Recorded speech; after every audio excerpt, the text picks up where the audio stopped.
बिस्मिल्लाहिर्रहमानिर्रहीम। नाज़रीन इकराम, आज से हम एक नई सीरीज़ का आगाज़ कर रहे हैं जिसमें हम आपको हज़रत नूह अलैहिस्सलाम की ज़िंदगी के वाक़यात सुनाएंगे। नाज़रीन इकराम, ये वाक़यात असलम राही की एक नायाब किताब हज़रत नूह अलैहिस्सलाम से लिए गए हैं। उम्मीद करता हूँ कि आपको ये सीरीज़ पसंद आएगी। तो आइए चलते हैं इस सीरीज़ की पहली किस्त की तरफ।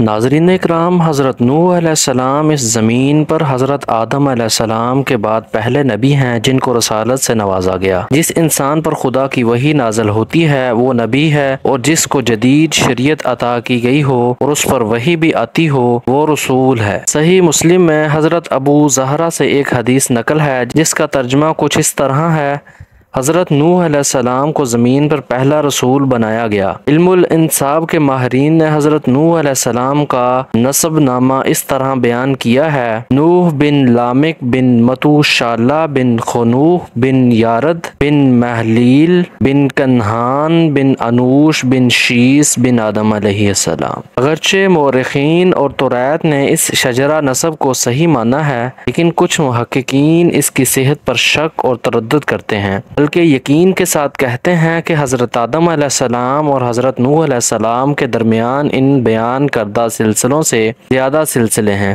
रैत ने खल्क़ आदम और वलादत हज़रत नूह नीज़ वफ़ात आदम और वलादत नूह के दरमियानी मुद्दत का तज़किरा किया है। उसको भी अगर नकल किया जाए तो फ़र्क वाज़िया होता है। पता ये बात पेश नज़र है, तौरात के इब्रानी, सामी और यूनानी ज़बान के नुस्खों में बहुत ज़्यादा इख्तलाफात हैं। इस बहस पर बहुत से उलमा ने तीर हासिल तहरीरें रकम की हैं।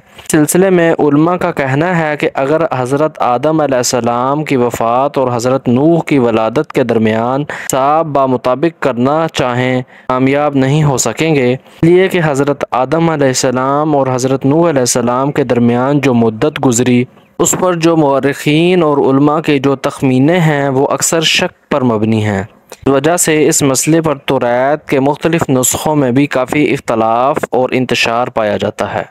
कुरान मजीद के मोजज़ा नुमा कलाम की ये सुन्नत है कि वो तारीख़ी वाक़यात से जब किसी वाक़या को बयान करता है तो अपने मकसद व वाज़ तज़कीर करके पेश नज़र वाक़या की इन ही जुज़वियात को नकल करता है जो मकसद के लिए ज़रूरी हैं, और अजमालो तफसीर और तकरार वाक़या में सिर्फ एक ही मकसद उसके सामने होता है और वो यही इबरत का मकसद है। चनाचे इसी असलूब के मुताबिक कुरान मजीद ने हज़रत नूह अलैहिस्सलाम के वाक़या का अजमाली और तफसीली ज़िक्र 43 जगह किया है। जहाँ तक हज़रत नूह अलैहिस्सलाम की 22 से पहले तमाम कौम खुदा की तौहीद और सही मजहबी रोशनी से यकसराना आशना थी और हकीकी खुदा की जगह खुद साख्ता बुतों ने ले ली थी। गैरुल्लाह की परस्तश और असनाम परस्ती इनका शार था। हज़रत नूह अलैहिस्सलाम की कौम दजला उफरात के दोआबा में थी, लिहाजा यहीं हज़रत नूह अलैहिस्सलाम को मबूस किया गया। जहाँ तक वादी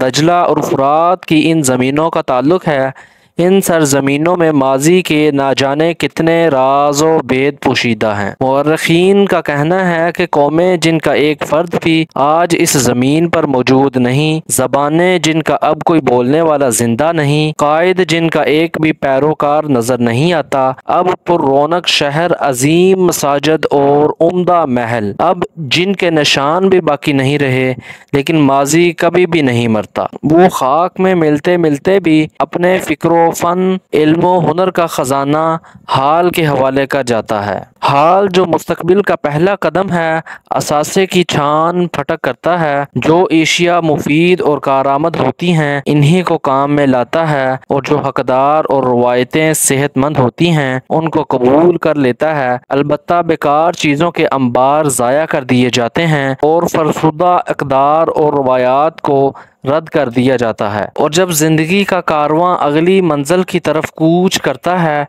तो इसके सामानों में नए तजर्बात और तख्लीकात के अलावा बहुत सी पुरानी चीज़ें भी होती हैं। मुअर्रिखीन मज़ीद लिखते हैं कि काफ़िला हयात का ये सफ़र हज़ारों साल से यूं ही जारी है। कौमें फना हो जाती हैं मगर नई नस्लों के तर्ज़ मुआशरत, सनत व हरफत पर, सोच के अंदाज और अदब व फ़न के अक़दार पर इनका असर बाकी रहता है। ज़बानें मुर्दा हो जाती हैं और फिर इनके अल्फाज, मुहावरे और इस्तारात नई ज़बानों में दाखिल होकर इनका जुज़्व बन जाते हैं। पुराने अकायद की खुदाई ख़त्म हो जाती है लेकिन नए मज़हब की हर आस्तीन में अमामा व दस्तार के हर पेच में पड़े बुत पोशीदा रह जाते हैं। तहजीबें मिट जाती हैं लेकिन इनके नकूश और नगार नई तहजीब के अंदर जगमगाते रहते हैं। नाज़रीन इकराम, ये थी हमारी आज की वीडियो। उम्मीद करता हूँ कि आपको ये वीडियो पसंद आई होगी। हमारे चैनल को सब्सक्राइब करें और वीडियो को लाइक करें और हमें कमेंट करके ज़रूर बताइएगा कि आपको ये वीडियो कैसी लगी।